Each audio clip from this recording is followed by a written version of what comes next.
जय हिंद दोस्तों, नमस्कार। स्वागत है आपका सिलेक्शन गुरुजी ऑनलाइन के ऑफिशियल यूट्यूब चैनल पर। हम बात कर रहे हैं उत्तर प्रदेश पुलिस तथा उत्तर प्रदेश के अन्य सभी परीक्षाएं जिनमें हिंदी पूछी जाती हैं, उनके सभी प्रश्न जो कि प्रीवियस ईयर में पूछे गए हैं और आगे भी अग्रिम परीक्षाओं में पूछे जाने की प्रबल संभावना है। और उन प्रश्नों के उत्तर के साथ साथ उसके एक्स्ट्रा फैक्ट्स की भी जानकारी को हम डिस्कस करेंगे। ठीक है, तो देर न करते हुए शुरू करते हैं आज का पहला प्रश्न। पानी पीकर जात पूछना का क्या अर्थ है? आपको 3 सेकंड मिलते हैं, आप उत्तर कीजिएगा। अनोखा काम करना, विपरीत काम करना, काम निकलने के बाद सोचना या आराम से विचार करना। 3 सेकंड। यदि आपने उत्तर किया ऑप्शन नंबर सी तो बिल्कुल सही जवाब है। काम निकलने के बाद सोचना, पानी पीकर, प्यास लगी है पानी पी लिया, इसके बाद फिर पूछना भैया कौन जात के हो। ठीक है, तो पानी पीकर जात पूछना का मतलब हो गया कि पहले काम निकल जाए, है ना, इसके बाद फिर जो है कि आगे की बात करते हैं। तो काम निकलने के बाद सोचना कि क्या किया क्या नहीं किया, तो हम कहेंगे पानी पीकर जात पूछना। अगला प्रश्न, वाक्यों का वर्गीकरण मुख्यतः कितने प्रकार से होता है?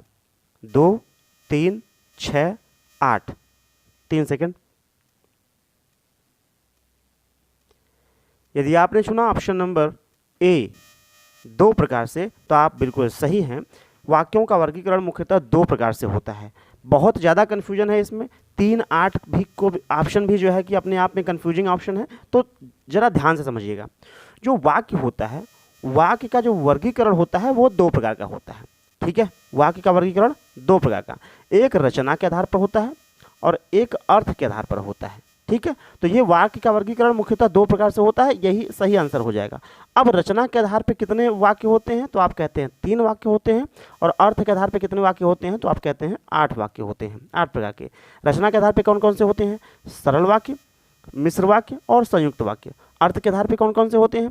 निषेधवाचक, और इसके बाद जो है कि प्रश्नवाचक, ठीक है, आज्ञावाचक, इच्छावाचक, इसी प्रकार से 4 और होते हैं। तो कंफ्यूज होने की जरूरत बिल्कुल नहीं है। वाक्यों का वर्गीकरण कितने आधार पर होता है तो आपने कहा 2 आधारों पर, रचना के आधार पर, अर्थ के आधार पर। प्रकार याद रखिएगा, रचना के आधार पर 3, अर्थ के आधार पर 8 होते हैं।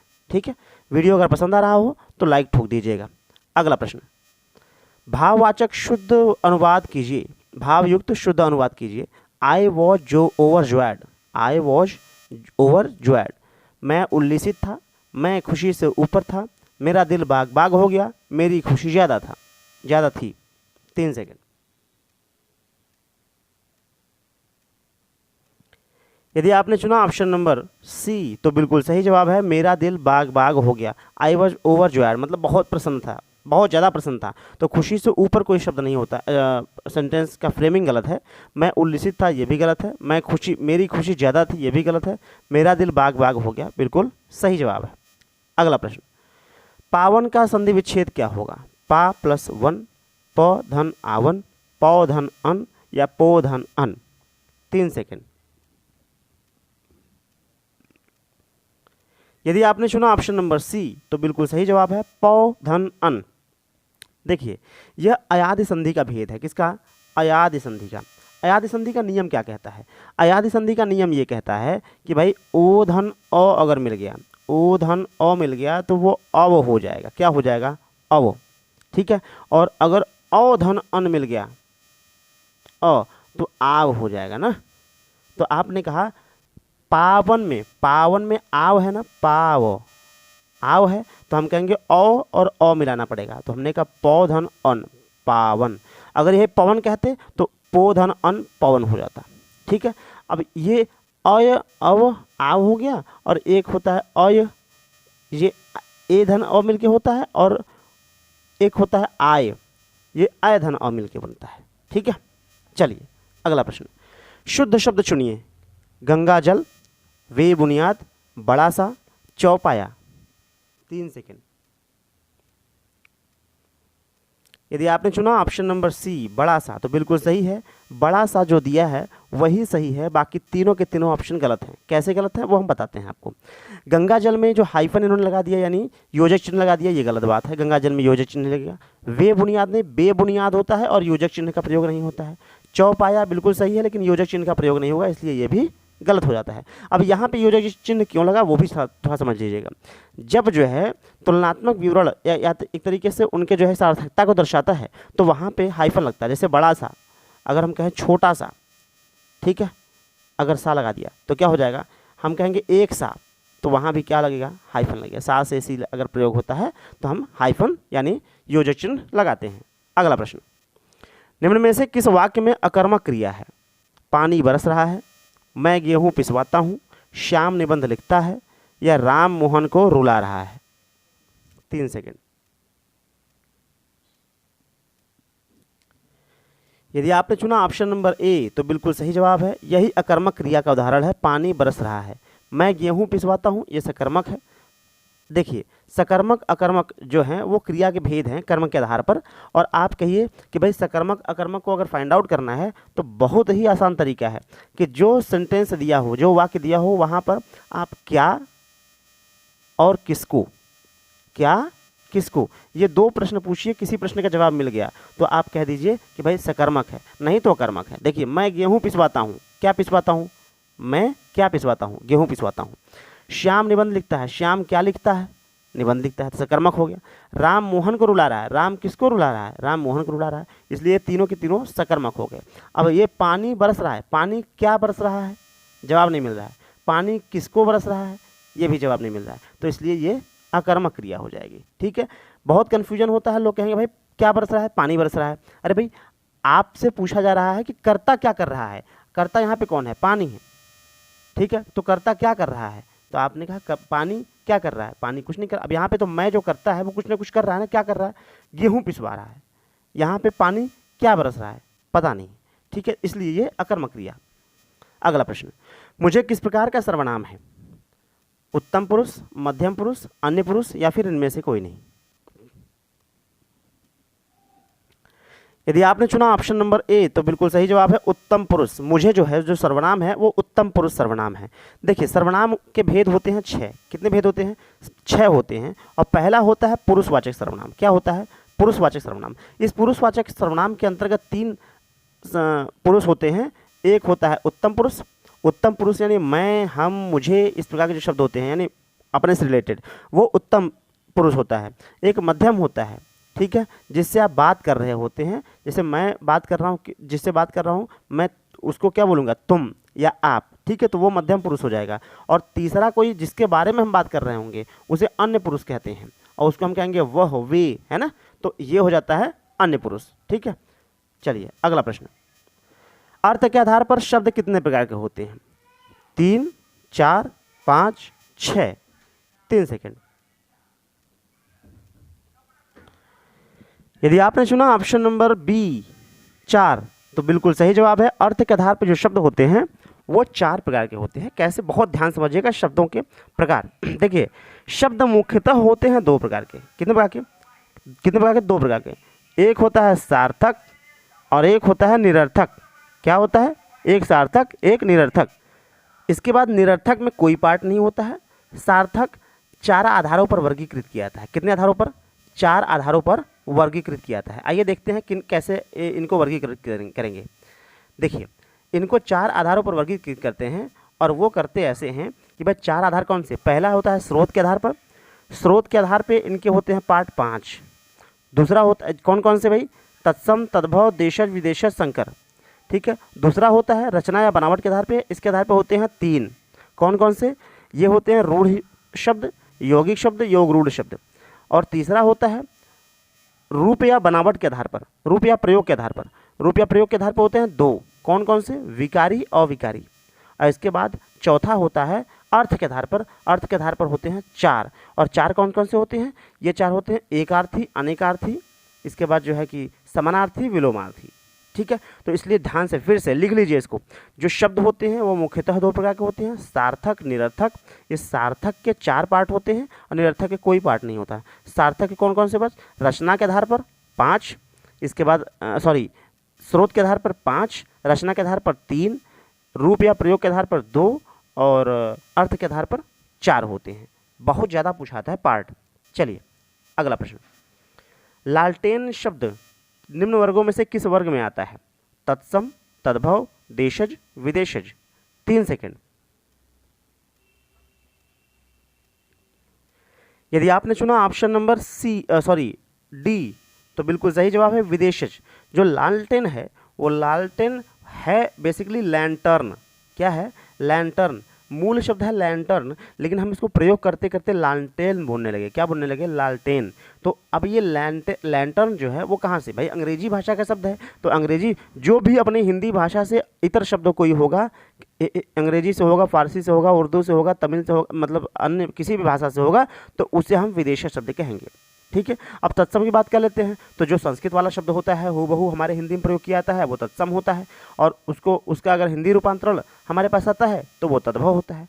देशज का मतलब जो क्षेत्रीय भाषाएं बोली जाती हैं, लोग खटखटाना, घुरघुरी, इसके बाद खटिया, ठीक है, तो इस प्रकार के शब्द क्या होते हैं? देशज होते हैं।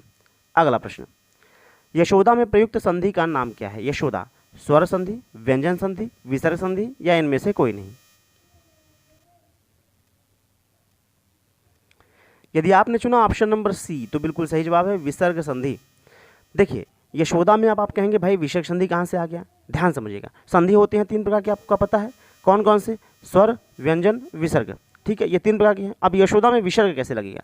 नियम क्या कहता है? ध्यान समझिएगा, यदि विसर्ग के पहले अ हो, विसर्ग के पहले क्या हो? अ। विसर्ग के पहले यदि अ हो और उसके बाद जो है किसी भी वर्ण का पहला या दूसरा छोड़ करके, पहला या दूसरा वर्ण छोड़ करके तीसरा चौथा पांचवा हो, या फिर य र ल व ह, ठीक है, य र ल व ह हो, तो वहाँ पे ये अह और ये मिलकर ओ बना लेते हैं। ठीक है, ध्यान से देखते हैं कैसे। और जैसे यहाँ पे यशोदा का संधि विच्छेद क्या होगा? यशः धन दा, यशः धन दा। देखिए कैसे, यश में विसर्ग के पहले अ है, श में भाई अ जुड़ा हुआ है, तो विसर्ग के पहले अ है और इसके बाद द, त थ द ध न, तो किसी भी वर्ड का त थ द तीसरा वर्ड आ गया, तो ये तीसरा वर्ड आ गया, तीसरा चौथा पांचवा हमने आपको नियम में बताया अभी। तो द विसर्ग के बाद द आ गया, तो ये क्या हो जाता है? अ और विसर्ग मिलके ओ बना जाते हैं, तो इसीलिए यशः धन दा बराबर मिलके बन जाएगा यशोदा। क्या बन जाएगा? यशोदा बन जाएगा। ठीक है, जैसे इसके और भी एग्जाम्पल्स आपको बता देते हैं। जैसे हो जाता है मनोरथ अगर दे दिया है ना, क्या दे दिया? मनः धन रथ, मनः धन रथ, मनः धन हर मनोहर। क्यों? तो इस प्रकार से जो है आप कहेंगे ये विसर्ग संधि का पार्ट है।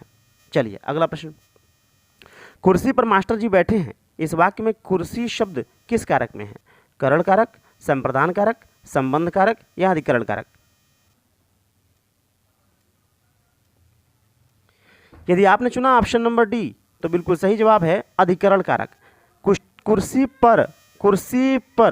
कुर्सी पर मास्टर जी बैठे हैं, तो कुर्सी पर अधिकरण कारक में, कारक आपको पता है कर्ता ने कर्म को करण से, संप्रदान के लिए अपादान से अलगाव के अर्थ में, संबंध काके की, अधिकरण में पर, संबोधन है अरे। ठीक है, तो अधिकरण में पर, तो जहां पर में पर आएगा वहां पे अधिकरण कारक का प्रयोग माना जाएगा। अगला प्रश्न, बहुव्रीहि समास का उदाहरण निम्न में से कौन है? पंचवटी, करोड़पति, चतुर्भुज, चरण कमल। यदि आपने चुना ऑप्शन नंबर सी चतुर्भुज तो बिल्कुल सही जवाब है। देखिए बहुव्रीहि समास जो है वो समास का छठा पार्ट होता है, और बहुव्रीहि समास का नियम कहता है कि भाई इसके दोनों पद अप्रधान होते हैं। क्या होते हैं? अप्रधान होते हैं दोनों पद, और दोनों मिलकर किसी तीसरे को एक अर्थ के रूप में विशेषता बतलाते हैं, तो ये बहुव्रीहि समास होता है। चतुर्भुज 4 भुजाएं हैं जिसके, अर्थात श्री विष्णु। ठीक है, तो ये चतुर्भुज, इसी के एग्जाम्पल में आप देखते हैं दशानन, इसी के एग्जाम्पल में आप देखते हैं पीताम्बर, पीला है अंबर जिसका अर्थात दश है आनन यानी मुख जिसके अर्थात रावण, लंबोदर लंबा है उदर यानी पेट जिसका अर्थात श्री गणेश। ठीक है, तो ये किसके? बहुव्रीहि समास के उदाहरण हैं। अगला प्रश्न, तिलक किस प्रकार का शब्द है? तत्सम, तद्भव, देशज, संकर। यदि आपने चुना ऑप्शन नंबर ए तत्सम तो बिल्कुल सही जवाब है। तिलक जो है वो तत्सम शब्द है। आप सुने होंगे तिलकोत्सव, तो तिलक धन उत्सव गुण संधि के अंतर्गत इसका संधि होता है, तो आप तिलक धन उत्सव, इसका मतलब ये संस्कृत का शब्द है, और जब संस्कृत का शब्द है तो आप कहेंगे कौन सा है? तत्सम शब्द है। अगला, अंडे का शहजादा का अर्थ क्या है? कमजोर व्यक्ति, चालाक व्यक्ति, अनुभवी व्यक्ति या अनुभवहीन व्यक्ति?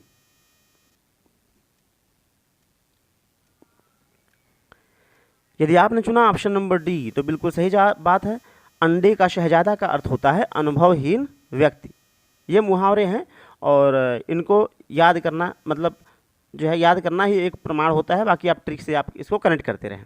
अगला, प्रत्युत्पन्नमति, इसका अर्थ क्या है? उत्तर न देने की क्षमता, जो फिर से उत्पन्न हुआ हो, जिसकी बुद्धि में नई नई बात उत्पन्न होती हो, या जो तत्काल सोच कर उत्तर दे सके। यदि आपने चुना ऑप्शन नंबर डी तो बिल्कुल सही जवाब है। प्रत्युत्पन्नमति का मतलब होता है कि भाई आपने कोई प्रश्न किया या फिर आपने कोई बात बोली, उसके उत्तर में तुरंत उसने बात बोल दी, तो उसको हम कहते हैं प्रत्युत्पन्नमति, मतलब जो तत्काल सोचकर उत्तर दे सके उसे हम कहते हैं प्रत्युत्पन्नमति। हड़ौती बोली है किसकी? पश्चिमी राजस्थान की, पूर्वी राजस्थान की, दक्षिणी राजस्थान की, या फिर उत्तरी राजस्थान की? यदि आपने चुना ऑप्शन नंबर बी तो बिल्कुल सही जवाब है। पूर्वी राजस्थान की बोली है हड़ौती। देखिए राजस्थानी बोली जो है वो 4 भागों में, पूर्वी, पश्चिमी, उत्तरी, दक्षिणी, ये 4 भागों में बटी हुई है और इसी 4 भागों में पूर्वी राजस्थानी की बोली का नाम है हड़ौती। अगला प्रश्न, प्रेमचंद के अधूरे उपन्यास का नाम क्या है? गबन, रंगभूमि, मंगलसूत्र, सेवा सदन। यदि आपने चुना ऑप्शन नंबर सी तो बिल्कुल सही जवाब है। प्रेमचंद का अधूरा उपन्यास जो है, मतलब ये अधूरा रह गया था, तो ये है मंगलसूत्र। बहुत ज़्यादा पूछा आता है परीक्षाओं में, लगातार पूछा आता है, ध्यान रखिएगा। अब प्रेमचंद के बारे में एक बात और पूछता है, भाई इनका जन्म स्थान कहाँ है? तो आप बताएंगे वाराणसी में है। कहाँ है? वाराणसी। मुंशी प्रेमचंद कलम के सिपाही कहे जाते हैं ये। अगला प्रश्न और ये अंतिम प्रश्न, शुद्ध वाक्य चुनिए विराम चिन्ह के आधार पर। इन्होंने कहा शायद आप पटना के रहने वाले हैं, आप शायद पटना के रहने वाले हैं, आप शायद पटना के रहने वाले हैं, आप शायद पटना के रहने वाले हैं। ठीक है, चारों वाक्य वही है, बस विराम चिन्ह आप देखिए किसमें सही लगा है। 3 सेकंड में उत्तर दीजिए। यदि आपने चुना ऑप्शन नंबर डी तो बिल्कुल सही जवाब है। जब कभी भी आप संदेह में हो और शायद आपने लगा दिया, इसका मतलब you are asking the question, यानी आप प्रश्न पूछ रहे हैं, आप शायद पटना के रहने वाले हैं। मतलब अगर आप ही से हम कह रहे हैं कि यदि आप शायद आप पटना के रहने वाले हैं, इसका मतलब हम उनसे कंफर्म करना चाहते हैं, इसका मतलब हम उनसे प्रश्न पूछ रहे हैं। ठीक है, और जब प्रश्न पूछ रहे हैं तो क्वेश्चन मार्क लगना जरूरी है। तो आप शायद पटना के रहने वाले हैं, ये बिल्कुल सही बात हो जाएगी। ठीक है, अब इसमें जो है अब एक कन्फ्यूजन और आता है। लोग बोलते हैं कि भाई जैसे हमने एक प्रश्न दिया कि भाई आहा आहा कितना सुंदर दृश्य है, क्या? कितना सुंदर दृश्य है, कितना सुंदर दृश्य है। अब यहाँ पे क्या लगेगा? क्वेश्चन मार्क की फुल स्टॉप लगेगा। तो आपने कहा यहाँ भाई विस्मयादि बोधक लगा दिया आपने, आप पूछ नहीं रहे हैं, आप बता रहे वाह कितना सुंदर दृश्य है, तो फुल स्टॉप लगेगा, क्वेश्चन मार्क यहाँ पे नहीं लगेगा। ध्यान रखिएगा, आहा मतलब आप एकदम जो है कि विस्मित हो गए कि भाई कितना मज़ेदार दृश्य है, कितना सुंदर दृश्य है। तो आप किसी से पूछ नहीं रहे हैं, आप खुद में आश्चर्यचकित होकर उस बात को बोल रहे हैं, इसलिए ये क्या होगा? फुल स्टॉप होगा, क्वेश्चन मार्क यहाँ पे नहीं होगा। लेकिन यहाँ पे क्या कर रहे हैं? यहाँ पे क्वेश्चन पूछ रहे हैं, ठीक है, कि आप शायद पटना के रहने वाले हैं। ठीक है, तो इसलिए ऑप्शन नंबर डी सही हो जाएगा। अगर आपने पूरा वीडियो देखा है तो बहुत बहुत धन्यवाद। वीडियो पसंद आया हो तो लाइक ठोक के जाइएगा। वीडियो अगर जो है कि अगर पसंद आई हो तो दूसरों के साथ शेयर भी कर दीजिएगा। चैनल पे नए हैं तो चैनल को सब्सक्राइब कर दीजिएगा। बाकी के लिए मिलते हैं अगले वीडियो में, तब तक के लिए जय हिंद, जय भारत।